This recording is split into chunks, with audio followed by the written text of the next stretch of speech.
পথের দাবি সংগঠনের পক্ষ থেকে মগরাহাট পশ্চিম বিধানসভা কেন্দ্রে এসআইআর ইস্যুতে এক বিক্ষোভ কর্মসূচি পালিত হয়। এই কর্মসূচিতে স্বতঃস্ফূর্তভাবে অংশগ্রহণ করেন এলাকার সাধারণ মানুষ।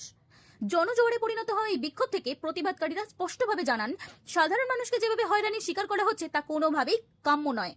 বিক্ষোভ মিছিলটি উস্তি থানার অন্তর্গত ৩ মাথা মোড় এলাকায় পৌঁছলে পুলিশের সঙ্গে বিক্ষোভকারীদের ধস্তাধস্তি শুরু হয়। মুহূর্তের মধ্যে এলাকায় ব্যাপক উত্তেজনা ছড়িয়ে পড়ে। পরিস্থিতি নিয়ন্ত্রণে আনতে পুলিশ তৎপর হয় এবং শান্তি বজায় রাখার চেষ্টা চালায়। মিছিলে নেতৃত্ব দেন আইনজীবী সাইদুল ইসলাম, আসলাম শেখ, কবির সহ পথের দাবি সংগঠনের একাধিক কর্মী সমর্থকরা।